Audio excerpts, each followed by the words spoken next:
Segunda Timoteo capítulo 4, vamos a leer los dos primeros versículos, oramos y vamos a estudiar, ¿va? Dice así: Te encarezco delante de Dios y del Señor Jesucristo, que juzgará a los vivos y a los muertos en su manifestación y en su reino. Que prediques la palabra, que instes a tiempo y fuera de tiempo, redarguye, reprende, exhorta con toda paciencia y doctrina. Entonces, Señor, en esta mañana, que ahora destinamos este tiempo para oír tu palabra, y creemos que cuando oímos tu palabra estamos oyendo tu voz. Entonces, háblanos, Señor, habla a nuestro corazón y muéstranos las cosas que necesitamos ver. Corrige las cosas, los pensamientos, las ideas erróneas que podamos tener. Y tú haz tu obra en nuestra vida esta mañana. En el nombre de Jesús. Amén. Estamos terminando esta carta hoy y el próximo domingo. Pero estamos llegando a un punto donde estamos como que siendo testigos, por decirlo de alguna manera, de las últimas palabras, al menos registradas, del apóstol Pablo. Y es interesante, lo mencionamos a lo largo de estos meses que hemos estado estudiando esta carta, de cuáles serían tus últimas palabras si tú supieras de que estás a días de morir, ¿no? Realmente estar a las puertas de nuestra partida o de la muerte, generalmente eso influye en que las cosas que tenemos que decir y las cosas las cuales nos ocupamos sean realmente las importantes. Y eso es lo que el apóstol Pablo está haciendo aquí. Finalmente, él sabe, como vamos a leer, de que su partida está quizás a días de que ocurra. Él va a ser sacrificado, como dice.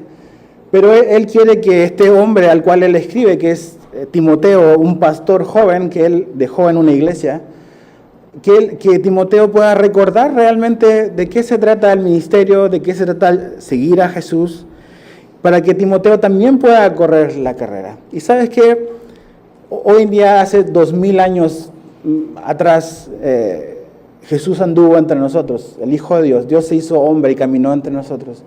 Y Jesús eligió a hombres para establecer su iglesia. Y desde ese entonces la iglesia de Jesucristo ha existido y no ha dejado de existir. En esta época donde tanto Pablo, que estaba encarcelado por la persecución del Imperio Romano, los cristianos que estaban siendo perseguidos por su fe, aparentaba en ese momento como quizás algo de lo cual se veía como imposible quizás salir, la persecución del Imperio Romano. Pero tú vas hoy a Roma, por ejemplo, y pagas X cantidad de dólares y te llevan a recorrer la ciudad y te llevan a recorrer el Coliseo y todas las cosas que los romanos construyeron, y son ruinas, como ir a Chichén y ver las ruinas mayas. Toda la gloria, todo lo impresionante, todo el poder que tenía el Imperio Romano, ahora son simplemente ruinas. Y la iglesia de Jesús sigue existiendo. Y eso debemos de mantenerlo en perspectiva, porque finalmente lo que a veces nosotros pensamos de que va a durar para siempre, las cosas que pensamos e invertimos tiempo y creemos que son eternas, realmente son pasajeras. Pero la iglesia de Jesús, las enseñanzas de Jesús han sido eternas y van a durar para siempre. Y Pablo ha invertido y ha gastado su vida en la causa de Jesús, en la causa del Evangelio y para servir a la iglesia de Jesús. Y eso es lo que también él quiere transmitirle a Timoteo, de que Pablo va a dejar de correr, pero ahora le toca correr a Timoteo y que él debe de correr con un propósito, teniendo en cuenta cuáles son las cosas realmente en las cuales él debe de permanecer. Entonces, fíjate el verso 1, dice: Te encarezco delante de Dios y del Señor Jesucristo. Este mensaje de hoy lo podríamos quizás dividir en tres partes. El verso 1 y 2 es el encargo. Es el último encargo, es el encargo, la tarea, la responsabilidad que Pablo le deja a Timoteo. Y esa es la palabra te encarezco, es un encargo. Y es interesante porque esa palabra es como si Pablo le estuviese diciendo a Timoteo: te encargo esto bajo un juramento, como un juramento que tú haces ante un tribunal, ante un juez. ese tipo de juramento, ese tipo de compromiso. Y Pablo le dice, este encargo que te voy a dar es sumamente importante, Timoteo. Y es interesante porque muchas veces tú puedes venir a la iglesia o a lo mejor has ido a otras iglesias y a veces es un poco difícil entender cuál es la función de un pastor, por ejemplo. Tú dices, es la persona que se para adelante y que simplemente habla cada domingo o cada miércoles. Pero realmente a lo largo de esta carta, Pablo nos ha mostrado realmente cómo debe de verse y qué es importante para un pastor. Y comienza con esto, con un solemne encargo, podríamos decir. Eso es lo que Pablo le está diciendo. Y le está recordando algo importante. Le dice, te encarezco delante de Dios y del Señor Jesucristo. Este encargo que Pablo le deja a Timoteo es solemne. O sea, es serio y es algo responsable. ¿Por qué? Porque los testigos a los cuales Pablo está llamando es el Padre y es Jesús. Y Pablo le está diciendo a Timoteo, este encargo que te estoy dando es súper importante porque realmente los testigos y la gente delante del cual estás sirviendo no son más que el Padre y el Hijo, el Padre y el Señor Jesús. Y eso es importante cuando servimos en la iglesia, cuando servimos en el ministerio, cuando servimos a las personas. Nunca debemos de olvidar de que sí, efectivamente, cada día y en cada situación, la gente probablemente nos va a evaluar. Aunque no lo queramos, la gente tiene una opinión de nosotros. Y constantemente nos está evaluando, nos está criticando de las cosas que hacemos bien, las cosas que hacemos mal. Y eso es algo inevitable, ¿ves? Pero Pablo le está recordando a Timoteo que realmente la evaluación importante y la opinión que le debe de preocupar e interesar a Timoteo es la opinión del Padre y la opinión de Jesús. Por eso le dice, te encarezco delante del Padre y de Jesucristo. La opinión más importante a la cual finalmente un pastor y cualquier persona que está involucrada en servir en la iglesia le debiese de interesar es qué es lo que el Padre, qué es lo que Dios, qué es lo que Jesús dice de nosotros y de nuestro servicio. Y a lo mejor tú puedes decir, ¿sabes qué? Yo no sirvo en la iglesia, yo no tengo ningún ministerio específico, o a lo mejor el ministerio en el cual estoy quizás ante tus ojos quizás no es tan importante, pero realmente no hay ministerio grande o pequeño, porque no hay Jesús grande o pequeño. Estamos sirviendo al mismo Jesús, ¿ves? Y tú estás sirviendo, a lo mejor no sirves en una iglesia, pero sirves a Dios en una familia, sirves a Dios en un trabajo. Finalmente, cuando comprendemos qué es el Evangelio, la Biblia nos muestra claramente que el servicio a Dios no es algo que hacemos exclusivamente en estas 4 paredes el día que nos reunimos, sino el servicio a Dios es algo que hacemos constantemente en una iglesia, en una familia, en un trabajo. Entonces, cuando yo estoy aquí parado, cuando tú estás sirviendo en el ministerio, cuando tú estás sirviendo a tu familia en tu casa, cuando tú estás sirviendo a tus empleadores en tu trabajo, debes de recordar esto, de que finalmente los testigos que están observando y de los cuales nos debiese de interesar su opinión de lo que estamos haciendo, es Dios y es su Hijo Jesús. Y eso enseguida le da otra perspectiva a lo que estamos haciendo. A todos, en cierta manera, nos afecta la opinión de los demás. Sí es cierto, ¿verdad? O sea, no queremos que la gente ande hablando mal de nosotros. Queremos realmente sentirnos amados y apreciados por los demás. Pero siempre van a haber personas y siempre van a haber situaciones en las cuales nunca vas quizás a poder complacer completamente a todos. Pero aquí nos ayuda a mantenernos en la perspectiva correcta, que es finalmente lo que debe de haber en nuestro corazón, es algo que la Biblia dice que es el temor de Dios. Y no este asunto de vivir siempre con un miedo, sí es un temor reverente, es una reverencia a Dios. Y eso es lo que nos debe de mover, eso es lo que nos debe de dar y le da solemnidad a lo que estamos haciendo. Cuando tú sirves a tus hijos en tu casa, cuando tú sirves a tus compañeros de trabajo en donde trabajas, cuando tú sirves a la congregación cuando estás aquí. Estamos realmente haciéndolo con ese sentido de temor y reverencia ante Dios. Porque el Padre nos está viendo y porque Jesús nos está viendo.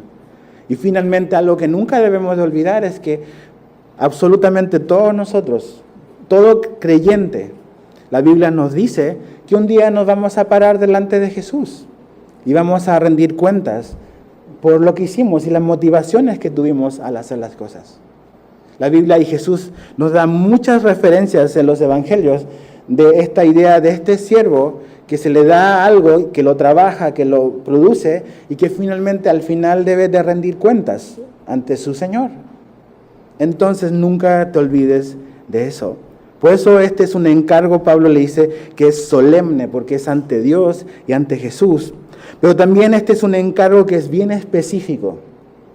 Pablo no le dijo a Timoteo, Timi, pues ve a la iglesia en Éfeso y pues hazle como puedas, pues échale ganas, ¿no? Y hay que Dios te dé sabiduría. No es así un llamado como ambiguo, como general, sino es un llamado bastante específico. Y ¿qué es lo que le dice en el verso 2? Prediques la palabra. Ese es el llamado, esa es la tarea, ese es el encargo solemne y específico. Y es que Timoteo necesita predicar la palabra de Dios. Esa es la función y la responsabilidad de un pastor. La enseñanza, la predicación de la palabra de Dios. Muchas veces, si hiciésemos correr un papelito para cada uno y tú escribieras ahí, ¿qué es lo que tú crees que un pastor debiese de hacer? Habrían 200 respuestas diferentes, seguramente. Porque todos tenemos una noción o una idea de lo que debiese de hacer o no ser un pastor. Pero aquí Pablo le está diciendo, mira, tú, Timoteo, como pastor, debes de dedicarte a, número 1, predicar la palabra de Dios. Predica la palabra. Y la palabra predicar es comunicar, es anunciar la palabra de Dios, las Escrituras. Y no es opcional. No es si quieres o si tienes ganas.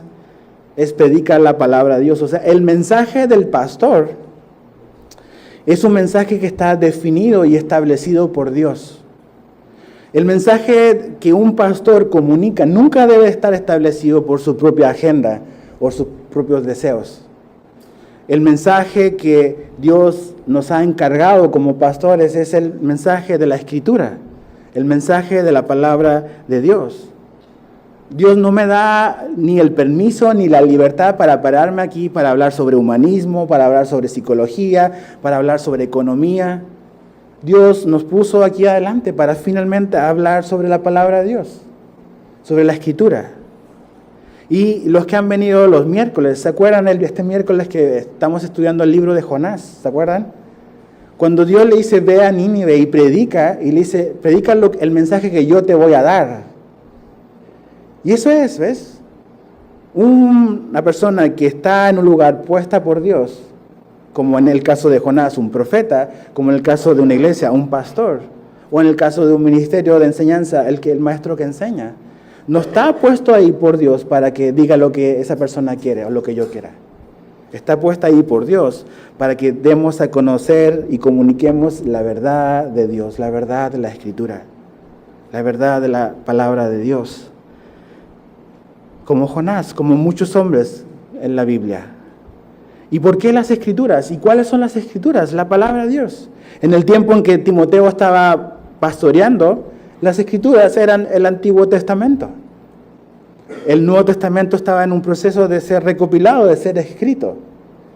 Finalmente Timoteo había sido expuesto, ¿se acuerdan? A las enseñanzas de las Escrituras desde su niñez. ¿Quién le enseñó las Escrituras a Timoteo? Su abuelita y su mamá. ¿Quién le enseñó el Evangelio de Jesús a Timoteo? Pablo. Y en esas cosas que él había aprendido, él debía de permanecer, él debía dedicarse a enseñar la Biblia. Y ¿sabes qué? En esta iglesia nos hemos tomado muy seriamente este encargo. Si llevas tiempo con nosotros, sabes que un distintivo, y quizás el distintivo más importante de Calvary Chapel, es la enseñanza expositiva de la Biblia, de estudiar la Biblia verso por verso. Y si vas a otra Calvary en otra parte del mundo, aunque sean asiáticos o coreanos, que estamos todos contentos con ellos, te vas a dar cuenta que a lo mejor no vas a entender nada, pero vas a ver que van a abrir la Biblia y van a agarrar un libro y van a explicarlo y lo van a enseñar, así verso por verso. Tú sabes que si vas a X restaurante de franquicia, vas al McDonald's en donde sea, y si pides un Big Mac, eso es lo que vas a recibir. Aunque la gente que te atiende tiene los ojos de otra forma, o el color de la piel diferente. Pero queremos que en esta iglesia, que Dios nos ha llamado a esto, a enseñar, a predicar la palabra de Dios. Y eso es lo que queremos hacer fielmente. Ahora, ¿por qué la Escritura? ¿Por qué la palabra de Dios es tan importante? ¿Por qué no enseñar otras cosas que quizás pudiesen estar de moda? O que a lo mejor quisiésemos oír. La semana pasada hablamos por qué. Y dijimos por qué. Nada más quiero recordarte 3 cosas que vimos la semana pasada. ¿Por qué Pablo le dice a Timoteo, predica la palabra de Dios? Número 1, porque la palabra de Dios nos lleva a la salvación. Capítulo 3, verso 15. Pablo le dice a Timoteo, porque las Escrituras, la palabra de Dios tiene el poder para hacerte sabio para la salvación que es en Cristo Jesús. Entonces la Biblia, cuando agarramos la Biblia, entendemos de que, tenemos un problema con Dios, ¿ves? Ese problema se llama pecado. Pero hay una solución para nuestro problema del pecado, que es un Salvador, que se llama Jesús. Y cuando tú agarras la Biblia y empezamos a leer, te das cuenta de que la Escritura nos va a apuntar y nos va a dar el diagnóstico sobre nuestra vida. Pecadores separados de Dios. Pero hay una posibilidad de reconciliación, de salvación por medio de un Salvador que es Jesús. Pero no solamente la palabra de Dios es importante porque nos lleva a la salvación, también la palabra de Dios es importante en su segunda razón porque nos lleva a la madurez. Capítulo 2 Timoteo 3, verso 17. Eso es lo que dice, a fin de que el hombre de Dios sea perfecto. Y decíamos de que perfecto no quiere decir de que nunca peque, sino perfecto quiere decir a alguien que no le falta nada, que ha madurado, que está creciendo. Y lo único que tiene el poder para hacernos madurar y crecer no son programas de hombre, no son estrategias humanas, es la Escritura, la palabra de Dios. Y la madurez no es algo como en un microondas, que vas a ser maduro en 30 segundos. No eres una sopa Maruchan para Dios, ¿ok? O sea, la madurez va a llegar en un periodo de largo de tiempo. Pero la madurez la vamos a alcanzar si permanecemos y si tomamos en serio la palabra de Dios. Y tercero, ¿por qué la palabra de Dios es importante? Porque la palabra de Dios nos va a equipar para servir a Dios. Es capítulo 3, verso 17. Dice, enteramente preparado para toda buena obra. A medida que tú vienes acá, y ¿sabes qué? Quiero animarte. Ya estamos terminando 2 Timoteo. Pero cuando comencemos el siguiente libro, y cada vez que vengas aquí a la iglesia, tómalo como un tiempo en que vas a ser equipado. Trae una libreta, trae un papel, trae una pluma y toma notas. Yo nunca fui a ningún seminario, nunca fui a ningún instituto bíblico. Mi instituto bíblico fue la enseñanza que aprendí de mi pastor. Cada domingo enseñándome sistemáticamente la palabra de Dios. Y anotando y conociendo y estudiando obviamente yo por mi cuenta.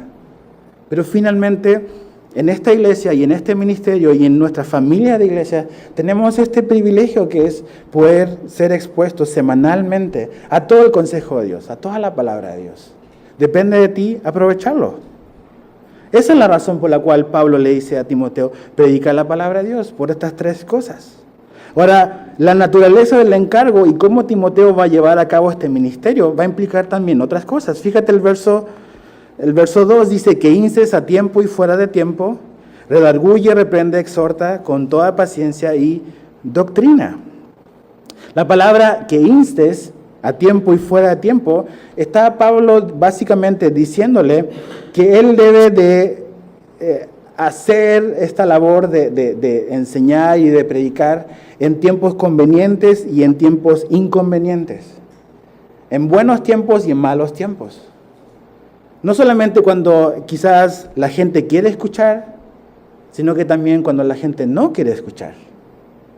No podemos estar y echarnos para atrás cuando las situaciones se ponen difíciles. No podemos echarnos o cambiar nuestra estrategia y decir, voy a poner la Biblia a un lado porque no, como que a la gente no le interesa mucho. La idea de a tiempo y fuera de tiempo es esta idea de que Timoteo prosigue en lo que sabes, prosigue en lo que estás haciendo. Cuando la gente esté de acuerdo y cuando la gente tampoco esté de acuerdo, tú prosigue en lo que te he encargado. Número 2 es redarguye. Y la idea de redarguir quiere decir convencer de lo equivocado y corregirlo. Convencer de lo equivocado y corregirlo. Y eso es una labor. Y ¿sabes qué? Estas no son sugerencias para Timoteo. Estos son mandatos pastorales. Y es responsabilidad del pastor para con sus congregantes el hacerlo cuando la gente quiere escuchar y cuando no quiere escuchar también seguir haciéndolo. Pero también es labor del pastor o del equipo pastoral poder convencer cuando tú estás equivocado. Y tú puedes decir, ¿y con qué derecho tienes tú para venir a convencerme? Y ahí donde muchas veces hay roces, ¿ves? Y hay problemas. Si algo que he aprendido es que el ser o servir como pastor no es para ganar un concurso de popularidad. Porque va a haber mucha gente que no le va a gustar cuando tú quieres convencerlos y redarguirlos de lo que está mal en su vida y de lo que necesitan corregir. Y muchas veces hoy en día lo que pasa, lo que no todos hacen, sí hay gente madura, pero algunos hacen es simplemente cuando viene alguien y dice, ¿sabes qué? Eso que estás haciendo o la manera en la que estás pensando no es la correcta, la gente se va y se busca otra iglesia. Y se acabó el problema para ellos. Pero vas a ver una constante en sus vidas y es inmadurez. Inmadurez. Porque nunca van a poder crecer, porque nunca van a permitir que nadie les diga la manera en la que estás pensando es la manera equivocada de pensar. Y es tarea de un pastor poder hacer eso. Convencerlo de lo equivocado es una idea y corregir. Y después dice reprender. Va subiendo de temperatura y es amonestar. Y cuando habla de esta idea de amonestar y de reprender es cuando una persona, cuando un cristiano está viviendo abiertamente y deliberadamente en pecado, un pastor y el pastor debe de ir y confrontarlo con su estilo de vida. Y decir, estás viviendo de una manera que no glorifica a Dios. O sea, un pastor no anda así como, ¿a quién voy a reprender hoy? Créeme que no es nada agradable. Y a veces por el temor o por el qué dirán, muchas veces nos echamos para atrás, ¿ves? Yo lo he hecho. Y me avergüenza decirlo. Por evitar un conflicto, por evitar una situación desagradable, dice, mejor voy a guardar silencio. Pero otra vez, estas no son sugerencias que Pablo le está dando a Timoteo, son órdenes que vienen de parte de Jesús. Timoteo, necesitas amonestar con fuerza el pecado de tus hermanos en la fe, para que ellos puedan abandonar su pecado y puedan disfrutar de una comunión con Dios. Lo número 4 es exhorta. La idea de exhortar es alentar y animar. Es esta idea de ponerte al lado de una persona que a lo mejor está pasando por un momento difícil y animarlo a continuar caminando con Jesús, a continuar siguiendo el camino del discípulo de Cristo. Animar. Y dice que para hacer eso van a necesitar dos cosas, paciencia y doctrina. Ahora la palabrita toda nos pone ahí como en serios problemas, porque dice con toda paciencia. Y a veces no quiero ser todo paciente, ¿ves? A veces como tú con tus hijos, voy a ser un poco paciente, pero no voy a ser todo paciente. Y no es como que una paciencia así sin nada más, sino que con doctrina, y la idea es enseñanza. Entonces, la idea es, Timoteo, no solamente predicas y comunicas la palabra de Dios, también tienes que enseñar e ir y instruir y tener paciencia y confiar en que Dios va a usar su palabra para cambiar a las personas y saber esperar. Tú, queremos de que Dios sea paciente con nosotros, ¿verdad? Ahora, tú y yo no somos igual pacientes con los demás. Y a veces no queremos de que Dios sea tan paciente con ellos, ¿la verdad? Decimos, Señor, cámbialo ahora, ¿no? Y ahora es como que no podemos esperar. Pero aquí dice Timoteo, vas a necesitar mucha enseñanza y mucha paciencia. Mucha paciencia. Y si tienes hijos, sabes a lo que me refiero. Tener gente bajo tu cuidado implica mucha enseñanza y mucha paciencia. Ahora, ok, ese es el encargo solemne. ¿Cuál es el motivo? ¿Cuál es la razón? Fíjate el verso 3 al 4. Dice, porque vendrán tiempo, dice, cuando no sufrirán la sana doctrina, sino que teniendo comezón de oír, se amontonarán maestros conforme a sus propias concupiscencias, y apartarán de la verdad el oído, y se volverán, dice, ¿a qué? A fábulas. Ok, Pablo le dice a Timoteo, o sea, este es el encargo, ok, y es muy solemne, es algo muy serio, y necesitas predicar la palabra de Dios. Ya sabemos, o sea, ¿por qué la palabra? Porque estas cosas va a lograr la palabra de Dios. Pero aquí Pablo le da una razón. Por eso lo primero que dice en el verso 3 es ¿por qué? Y ahí la Escritura nos está dando la razón por la cual Timoteo debe de predicar la palabra. Nos da las razones. Y dice, vendrá tiempo. Entonces, Pablo está diciéndole a Timoteo, a este pastor, que va a venir una época, y seguramente Pablo ya la estaba viendo. Y tampoco es como una posibilidad, sino es un hecho. Dice, vendrá tiempo, no es si es que viene, sino vendrán tiempos que van a ser difíciles y oscuros para la iglesia. Eso es lo que Pablo le está diciendo a Timoteo. Timoteo, necesitas saber esto va a ocurrir, no es si tú quieres o yo quiero. Esto es un hecho de que sí va a ocurrir. ¿Y qué es lo que va a ocurrir? Dice, no sufrirán la sana doctrina. Y esa es la primera característica que Pablo le dice a Timoteo. Estos tiempos oscuros en la iglesia, estos tiempos difíciles, van a estar marcados porque va a haber gente que no va a sufrir la sana doctrina. Dice, ¿cómo que sufrir la sana doctrina? ¿Qué quiere decir eso? La idea de sufrir la sana doctrina es que la gente no va a soportar la sana enseñanza y la verdad. Eso es. No van a aguantar la sana doctrina, la sana enseñanza. No la van a aguantar. Y esa es una realidad. O sea,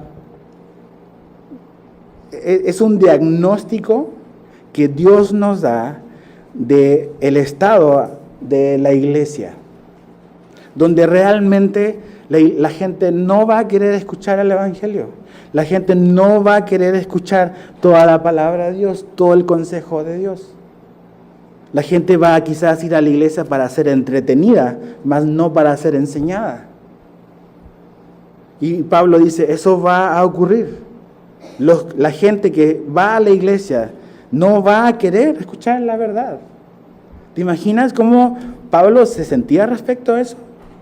Cómo Timoteo estaba así como, ay, o sea, yo pensé que esto iba a mejorar y no. Ahora, ¿qué pensará Jesús de esto? Finalmente Él es el buen pastor. Él es el pastor principal de la iglesia. Él es la cabeza de la iglesia. Y que este diagnóstico y esta realidad de que la gente que va a una congregación no va a querer escuchar la verdad. No va a querer oír la sana enseñanza. Tú dices hoy en día realmente, y sabes que tienes que estar consciente de esto. No toda persona que se para adelante o que carga una Biblia es un hermano en la fe. O no toda persona que dice yo voy a enseñar la Biblia y usa un versículo y puede usar ese versículo para querer decir lo que él quiere. Y mal usar la Biblia. Y porque usó un texto, porque usó un versículo, porque se paró adelante y abrió una Biblia, pero dijo absolutamente nada relacionado con esto. No significa que sea un buen maestro o alguien que está hablando de parte de Dios. Dice, no aguantarán. ¿Por qué no aguantarán? ¿Y qué es lo que va a pasar? Fíjate lo que dice verso 3. Sino que teniendo comezón de oír, se amontonarán maestros conforme a sus propias concupiscencias. Otra versión lo pone como, van a haber maestros conforme a sus propios deseos. ¿Qué es lo que quiere decir eso? De que van a haber Pablo le está diciendo, van a haber muchos falsos maestros en las iglesias. Muchos. O sea, se van a amontonar. Gente que va a hablar mentira. Y lo que van a hacer muy astutamente es van a hablar conforme a los deseos de la gente. ¿Qué es lo que está diciendo Pablo? De que la gente va a encontrar siempre maestros, pastores, predicadores que le van a decir lo que la gente quiere escuchar, lo que es agradable al oído. De ahí tendrán comezón de oír. La idea es este deseo como que de escuchar siempre algo nuevo. Y así a veces hay personas en las iglesias que siempre quieren algo nuevo, que la Biblia nunca es suficiente, que siempre tiene que haber algo nuevo que te impresione, que te impacte, que te entretenga. Y hay tendencias y hay moda, entonces sale algo y ¡pum!, corren para allá. Después ya se pierde el interés. Aparece otra cosa, otra persona por otra parte y ¡pum!, para allá van todos. Pierde el interés, pasa de moda y sale otro y ¡pum!, van para otra parte. Y así andan, de un lado para otro. Nada más buscando algo novedoso que poder escuchar. Esas personas que están en eso son las personas de las cuales Pablo está hablando acá. Personas aparentes, creyentes, que la Biblia no es suficiente para ellos. No es suficiente. Y van a buscar personas que finalmente iban a buscar iglesias o lugares donde ellos se sientan tranquilos, porque finalmente, al final, encontraron un lugar donde van a oír lo que ellos siempre han querido escuchar. Comezón de oír. Aquí algo que quiero mencionar y es, vivimos en el siglo XXI y todas estas cosas de los derechos del consumidor, ¿no? Entonces tú vas a un lugar, tú pagas, tú compras un producto y tienes derechos, ¿no? Entonces a veces dices, es que si vas a comprar un café, no es que me lo dieron no de la temperatura que quería. Entonces, por favor, más caliente. O es light, deslactosada light, y un montón de cosas. Entonces, hoy vivimos en una cultura donde todo es personalizable, donde todo el cliente lo puede determinar, donde tu opinión es lo que se hace. Y a veces, inconscientemente o conscientemente, esa mentalidad la traemos a la iglesia. Y pensamos que la iglesia es un lugar donde es a gusto del consumidor. Y que la iglesia debe de funcionar al gusto del consumidor. Donde yo traigo mis deseos y mis deseos necesitan ser satisfechos aquí y las cosas se deben de hacer como yo quiero o como yo pienso. Y si no, pues me voy. Y así. ¿Y por qué? Porque la gente está acostumbrada, o estamos acostumbrados, me incluyo, a que si yo voy a un lugar, se tiene que hacer y tienen que darme lo que yo quiero. Y si alguien es quizás no tan amable, me voy a buscar otro lugar que venda lo mismo, pero que me trate de una mejor manera. No me gustó el café, no me gustó esto, no me gustó lo otro, no me gustó el cine, no me gustó cómo me atendió en la ventanilla, pues simplemente busco otro lugar. ¿Por qué? Porque realmente yo soy un consumidor y tengo derechos. Y a veces vemos la iglesia así. Entonces voy y el mensaje no me gustó porque me confrontó. O voy y a lo mejor un hermano me miró feo. O no me saludó y no me gustó, entonces mejor me busco otra iglesia. Y así andamos moviéndonos por todas partes. Qué triste. Qué triste. Por eso a lo mejor somos inmaduros. Porque tenemos, en vez de ser discípulos de Jesús, somos consumidores del Evangelio nada más. Consumidores. Y esta es la evidencia de estos cristianos o de esta iglesia, la cual Pablo habla acá. Que hay gente que nada más quiere oír lo que quiere escuchar. Y no va a parar hasta encontrar ese lugar donde le digan lo que ellos quieren oír.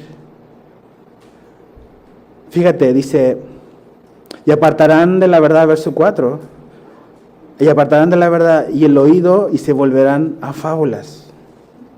La gente hoy está más interesada en bonitas historias que en el Evangelio. En escuchar a alguien que es carismático, que cuenta buenos chistes, pero que no enseña la Biblia. Eso es más llamativo, ¿ves? Y es una realidad. Ahora acompáñame al Evangelio de Marcos, por favor. Mira las palabras de Jesús. Marcos capítulo 7, verso 6. Marcos 7, 6 al 9.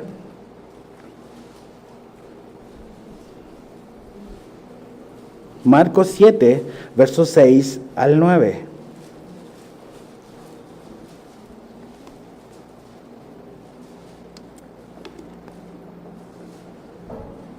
Fíjate las palabras de Jesús.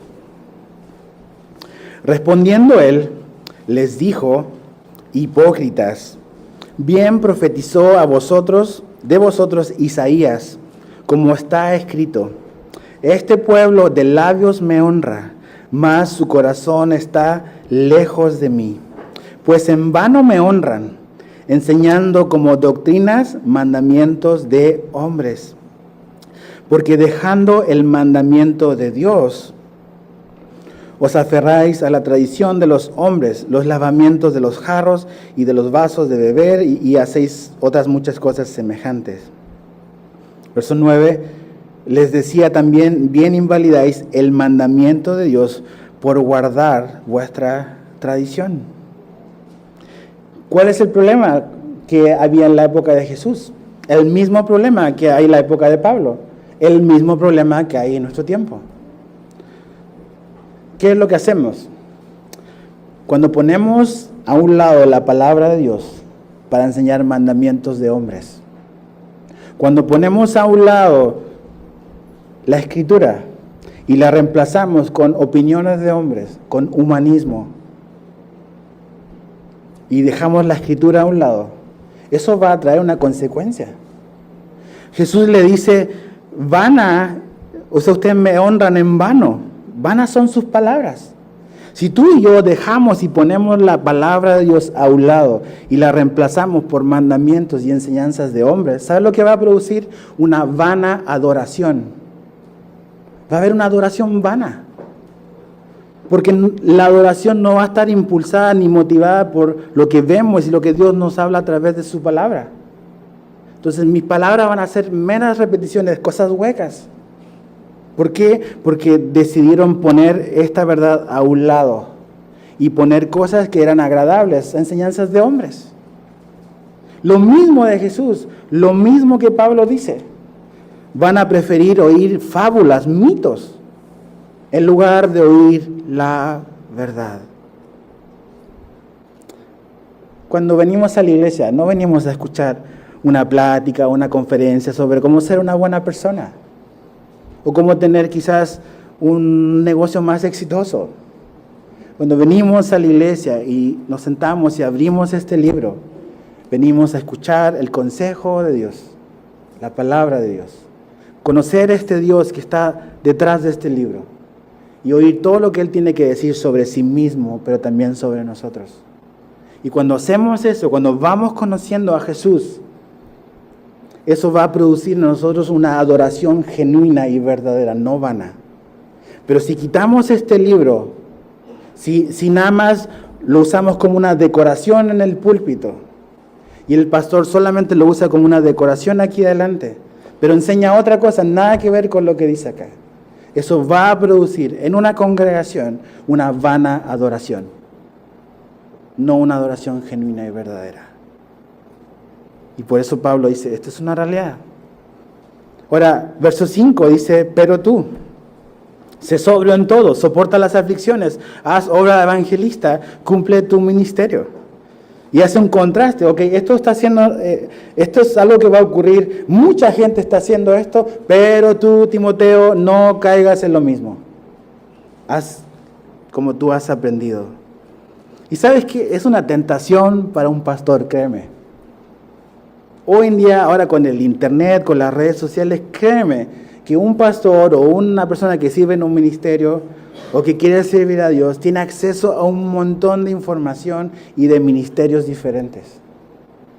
Y esa a veces es una tentación realmente. Porque tú ves fotos, ves luces, ves humo, ves esto, ves multitudes y tú dices, eso es lo que yo quiero. ¿Pero a qué precio? Ahora, no estoy diciendo que los números estén mal, Pero a veces la gente y los pastores y los líderes y la tentación, por eso Pablo le dice a Timoteo, hey, pero tú no, Timoteo. Tú no tienes que caer en lo que hace esta gente para atraer multitudes, enseñarles lo que ellos quieren oír. Esa es una tentación para un pastor, para mantener una iglesia grande, decirles lo que la iglesia quiere escuchar. Porque una iglesia grande significa grandes recursos. Una iglesia pequeña es menos recursos, menos dinero, menos poder, menos influencia. Entonces, Pablo le dice, Timoteo, tú no. Tú sé sobrio. Y la idea es sobrio, es alguien mantente en dominio propio y lúcido. Tranquilo, Timoteo. Ellos van a hacer esto, tú no lo hagas. En cambio, tú sufres penalidades. O sea, esto a lo mejor, el que tú enseñes la Biblia, va a implicar que sufras. Esta gente está enseñando cosas que la gente es popular, que las iglesias están quizás creciendo, está llena las iglesias que oyen estos mensajes que la gente quiere oír. A lo mejor tú no, Timoteo. Tú vas a tener que sufrir. Dice, pero mantente. Dice, trabaja o haz la labor de evangelista. Eso me enseña de que Timoteo no tenía quizás el don de evangelismo. No se le daba fácilmente el evangelizar. Pero Pablo le dice, tú haz la labor de evangelista, comparte el evangelio. A lo mejor no hay los mismos resultados que alguien que sí tiene el don de evangelismo, que sí lo puede hacer con facilidad. Timoteo probablemente no lo hacía con facilidad y tenía que hacerlo. A veces hay que evangelizar a los que creen ser evangélicos. Y a veces eso nos ha pasado. Gente que viene y que dice, no, yo soy cristiano, pero no tiene la menor idea de qué es el evangelio. Porque nunca fueron expuestos a qué es el evangelio. Y a veces hay que evangelizar a los evangélicos. Y 4, cumple tu ministerio. O sea, Timoteo, persevera en tu ministerio. Persevera en eso. Versos 6 al 8 para terminar. Porque aquí hay una segunda razón por la cual él debe de predicar la palabra y él debe de mantenerse sobrio. Porque yo ya estoy para ser sacrificado y el tiempo de mi partida está cercano. He peleado la buena batalla, he acabado la carrera, he guardado la fe. Por lo demás me está guardada la corona de justicia, la cual me dará el Señor juez justo en aquel día, y no solo a mí, sino también a todos los que aman su venida. Vimos el encargo, vimos el motivo, y aquí vemos el ejemplo. El ejemplo al cual Timoteo sí debe de prestar atención, y es la propia vida de Pablo. Pablo le dice, mira, Timoteo, yo ya hasta aquí llegué. Hasta aquí llegué. Y si viste la película de Pablo en el cine, esa parte es muy emotiva, ¿ves? Estas son las palabras como de despedida de Pablo para Timoteo. Realmente no sabemos, no hay ningún registro de que efectivamente, como hoy vamos a ver la próxima semana para terminar, de que Timoteo y Pablo se hayan vuelto a ver. Probablemente no. Y él le dice, Timoteo, yo estoy a punto ya de irme, de partir. Y ves un hombre que no tiene el temor a morir, no tiene miedo a la muerte. Y yo te pregunto eso hoy a ti. ¿Cómo ves la muerte? ¿Es algo que te da temor? ¿Es algo que prefieres como que no pensar, no hablar? ¿O es algo con lo cual tienes claro qué se trata la muerte para un cristiano? Ahora, si no eres un creyente, debes de preocuparte de ese tema y saber si realmente estás preparado para enfrentar lo que viene a partir de ahí. Pablo no tiene temor a la muerte. Y es interesante porque él dice, yo ya estoy para ser sacrificado. Y él ve su vida o el final de su vida como un sacrificio. Roma lo veía como un martirio. Pero realmente él ve su propia vida como un sacrificio. Pero Pablo hizo y fue un sacrificio vivo todos los días de su vida. Mira, acompáñame a Romanos 12, capítulo 12, verso 1. Lo que él escribió muchos años atrás. Era una realidad cada día en la vida de Pablo. Romanos 12, verso 1. Así que, hermanos, os ruego por las misericordias de Dios que presentéis vuestros cuerpos en sacrificio vivo, santo, agradable a Dios, que es vuestro culto racional. La vida de un cristiano es precisamente eso, un sacrificio, una ofrenda viva todos los días a Dios. Y cuando tú vives todos los días para Dios, no tienes miedo al último día. No tienes miedo al último día. Porque viviste cada día como eso, como un sacrificio. Entonces finalmente Pablo dice, yo estoy dispuesto, y esta es la culminación de una vida que fue todos los días un sacrificio vivo para mi Dios, para mi Jesús. Otra cosa interesante, Pablo ve su muerte como una partida. Dice, y el tiempo de mi partida está cercano. Esa palabra partida quiere decir soltar amarras en el original. Soltar amarras. Es como un barco que está en un puerto y va a iniciar un viaje. Y es, levanten anclas, suelten amarras. Eso es lo que Pablo está diciendo. Ahora es el tiempo en que suelto las amarras de esta vida, para que Pablo finalmente inicie su último viaje, camino a casa. ¿Ves? Y ese día va a llegar para nosotros. Un día en que vamos a soltar las amarras de esta vida. ¿Estás preparado para eso? ¿Estás preparado para ese día? ¿Ves? La muerte para Pablo no era como el final, era simplemente un cambio de domicilio. Soltar amarras. ¿Y cuál es su balance de la vida que él vivió? Por muchos años él perdió muchos años de su vida cuando él perseguía a los cristianos.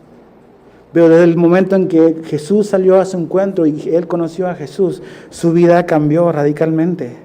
Y podemos resumir su vida en estas 3 declaraciones. Él peleó la buena batalla. Peleó la buena batalla.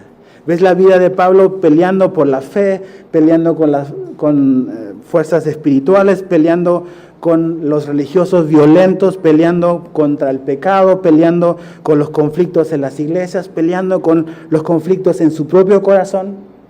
Él peleó. Dice, he acabado la carrera. Él corrió esta carrera, la corrió y llegó hasta el final. Y eso es muy importante. No se trata de si iniciaste. Hay que iniciar, claro que sí. Pero lo importante es llegar hasta el final. Poder decir, como Pablo, yo corrí esta carrera, yo acabé esta carrera. Ves en las maratones, mucha gente parte, pero no todos llegan a la meta. Y todos con su playera, con su número, se toman selfies. Pero ¿dónde están en la meta? ¿Ves? Aquí Pablo dice, yo corrí, yo acabé esta carrera, fui fiel hasta el final. No es fui fiel al inicio, en la mitad, fui fiel hasta el final. Y dice, he guardado la fe. Esta idea de guardar la fe, yo he sido el custodio de la fe. Pablo realmente protegió y cuidó del Evangelio. Y él está más que interesado en que Timoteo haga lo mismo. Y en que tú también hagas lo mismo. Tenemos una responsabilidad para con la palabra de Dios. Y es recibirla, creerla, vivirla, pero también pasarla a la siguiente generación. Es lo que hizo Pablo. La conoció, la estudió, la vivió, la enseñó y se la entregó a Timoteo para que él haga lo mismo. Y porque Pablo fue fiel, Timoteo fue fiel, y los hombres que vinieron después y mujeres han sido fieles, tú y yo tenemos 2000 años atrás, después, este libro entre nuestras manos. ¿Cómo vas a correr tú la carrera? Así él mira su pasado, ¿cómo ve su futuro?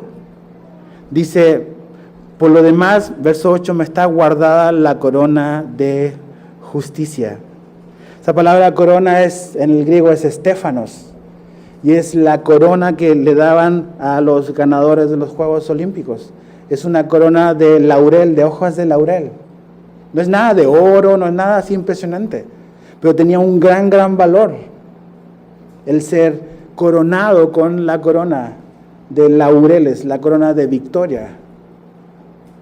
Y Pablo dice, esa corona no me la va a dar una comitiva en el cielo, me la va a dar Jesús. Piensa ese momento. Pablo dice que esto no es solamente para él, esta corona, sino es también para ¿quiénes? Para todos los que aman la venida de Jesús. Piensa en esto. Todo lo que has vivido en esta vida, todo lo que has quizás sufrido, todo lo que has pasado por ser cristiano, todo el esfuerzo, todo el sacrificio, para finalmente un día estar parado en la eternidad y ver a Jesús frente a ti, ponerte una corona. No ángeles, no al comité de los mejores ángeles, Jesús. ¿Te das cuenta? Dice que Jesús va a poner esa corona. Total, hay mucho tiempo, la eternidad. Jesús puede darse el tiempo de coronar a cada uno. ¿Te imaginas cuando Jesús te vea y te ponga esa corona de victoria? Él te la va a poner. Él. Esto no es mito, no es fantasía. Esto es esperanza. Esto es esperanza. Entonces, ¿qué evaluación haces tú de tu vida? ¿Cómo has corrido hasta el día de hoy? ¿Por qué estás corriendo? ¿Por qué vives? ¿Cuál es la razón de tu vida? Para poder finalizar y llegar al final y decir, he peleado la buena batalla, lo que haces hoy importa. Porque para al final poder decir, he acabado, lo que estás haciendo hoy sí importa en la meta. A lo mejor no estás corriendo la carrera, a lo mejor estás corriendo tu carrera. Arrepiéntete, gira y comienza a correr la carrera de la fe. Comienza a seguir los pasos de Jesús. Vive una vida para lo que fuiste creado, para conocer a Dios, para adorar a Dios, para servir a Dios. Finalmente, al final y en la eternidad, lo único que va a contar, lo único que va a valer es lo que hiciste para Jesús y por Jesús. Todo lo demás se va a desvanecer. ¿Cómo estás viviendo tu vida?